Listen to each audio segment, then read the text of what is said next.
साथियों, जो 7 उपाय अंग्रेज़ों ने सन 1813 के चार्टर एक्ट में तय किए थे, उनमें पहले 3 का विस्तृत बयान मैं पहले की वीडियोज़ में दे चुका हूँ।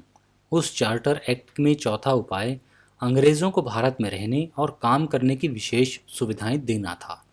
भारत की दृष्टि से यह गलती वास्तव में उस समय से शुरू हुई जब दिल्ली के सम्राट ने उदारतावश इन विदेशियों का व्यापार करने के लिए भारत में ऐसे अधिकार दे दिए थे जैसे कि आजकल का कोई भी यूरोपियन शासक किसी भी दूसरे देश के लोगों को अपने देश के अंदर नहीं देगा।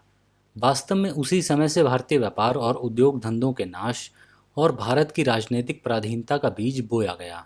बंगाल के अंदर अंग्रेज व्यापारियों को जो रियायतें दी गई, उन्हीं का नतीजा नवाब सिराजुद्दौला के विरुद्ध षड्यंत्रों का रचा जाना और पलासी का निर्णायक संग्राम था।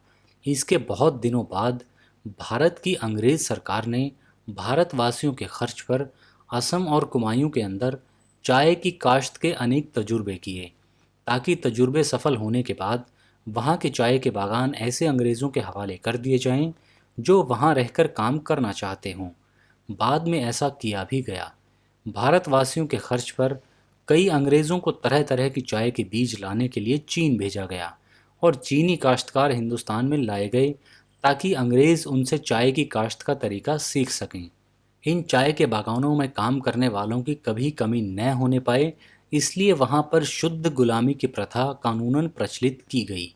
अपने भारतीय गुलामों पर इन गोरे मालिकों के अत्याचारों की कथा भी एक अलग कहानी है। इसी तरह लोहे के काम करने वाले और नील की काश्त करने वाले अंग्रेज़ों को भी भारतवासियों के खर्च पर समय समय पर धन और कानून दोनों की सहायता दी गई। इसी तरह के असंख्य उदाहरण दिए जा सकते हैं, किंतु इस विषय को विस्तार देना अब व्यर्थ है। साथियों, पांचवा उपाय भारतीय कारीगरों के रहस्यों का पता लगाना था। इन रहस्यों और भारतवासियों की आवश्यकताओं का पता लगाने के लिए अनेक प्रदर्शनियां की गई। लंदन में भारतवासियों के खर्च पर एक विशाल अजायब घर बनाया गया, जिसमें अंग्रेज कारीगरों की जानकारी के लिए भारतीय कारीगरी के नमूने इत्यादि जमा किए गए। इससे भी बढ़कर भारत के बने हुए कपड़ों के 700 भिन्न भिन्न नमूने 18 बड़ी बड़ी जिल्दों में जमा किए गए। इस संग्रह की 20 प्रतियां तैयार कराई गई। इनमें 18-18 विशाल जिल्दों की 13 प्रतियां इंग्लिस्तान के कारीगरों की जानकारी के लिए उस देश के विविध औद्योगिक केंद्रों में रखी गई और बाकी 7 प्रतियां भारत में आने जाने वाले अंग्रेज व्यापारियों के लिए भारतवर्ष के 7 मुख्य केंद्रों में रखी गई। वास्तव में ये 20 प्रतियां 20 औद्योगिक अजायब घर हैं। यह विशाल कार्य इंग्लिस्तान की कारीगरी को बढ़ाने और भारत की कारीगरी को नष्ट करने के लिए किया गया था, किंतु इसके खर्च का एक एक पैसा गरीब हिंदुस्तानियों की जेब से लिया गया। बोला जाए तो जिन पैनी छुरियों से भारतीय कारीगरों के गले काटे गए, उन छुरियों को उन्हीं कारीगरों के खर्च पर तैयार किया गया था। हिंदुस्तानी कारीगरी के रहस्यों का पता लगाने के लिए और भी तरह तरह की ज़बरदस्तियां की गई। मेजर कीथ नाम का एक अंग्रेज़ लिखता है कि हर कोई जानता है कि कारीगर अपने पेशे के रहस्यों को कितनी सावधानी के साथ छिपा कर रखते हैं। यदि आप डुल्टन कंपनी, साथियों डुल्टन कंपनी एक इंग्लिस्तान की कंपनी थी, उसके मिट्टी के बर्तनों के कारखाने को देखने जाएं तो विनम्रता के साथ आपको टाल दिया जाएगा। फिर भी हिंदुस्तानी कारीगरों को ज़बरदस्ती मजबूर किया गया कि वे अपने थानों को धोकर सफ़ेद करने के तरीके और अपने दूसरे औद्योगिक रहस्य मैनचेस्टर वालों पर प्रकट कर दें, और उन्हें इसके लिए मानना पड़ा। इंडिया हाउस के महकमे ने एक कीमती संग्रह तैयार किया ताकि उसकी मदद से मैनचेस्टर 2 करोड़ पाउंड सालाना हिंदुस्तान के गरीबों से वसूल कर सके। इस संग्रह की प्रतियां इंग्लिस्तान की चैम्बर्स ऑफ कॉमर्स को मुफ्त भेंट की गई और हिंदुस्तानी रैयत को उनकी कीमत देनी पड़ी। संभव है कि अर्थशास्त्र की दृष्टि से यह सब जायज़ हो, किंतु वास्तव में इस तरह के काम में और एक दूसरी चीज़ जिसे लूट कहा जाता है, उसमें बेहद आश्चर्यजनक समानता है। साथियों, इंग्लिस्तान के व्यापार को यहाँ फैलाने और यहाँ के कच्चे माल को बाहर ले जाने के लिए भारत भर में रेलों का जाल पूरा किया गया। दूसरे देशों को पराधीन करने और उस पराधीनता को बनाए रखने में मिस्र, भारत, चीन, मंचूरिया और कोरिया में सब जगह रेलों ने बहुत ज़बरदस्त काम किया है।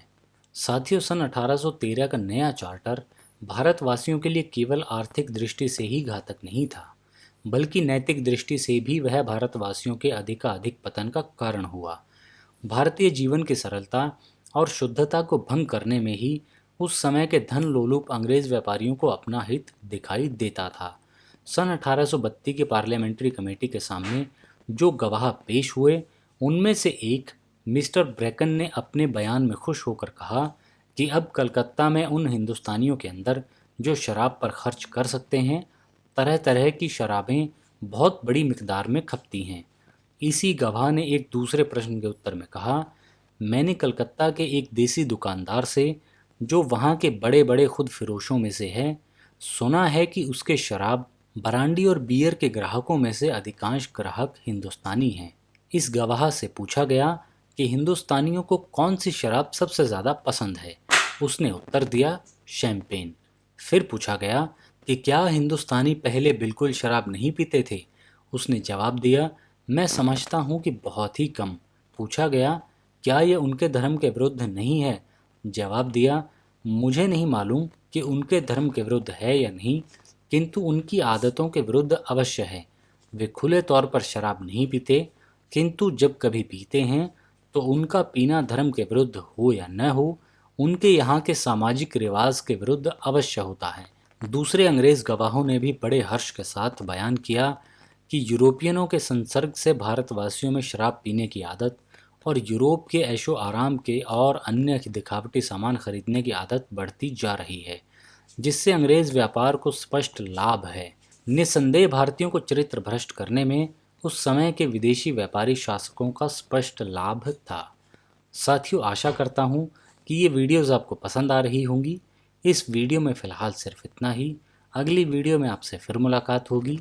नमस्कार।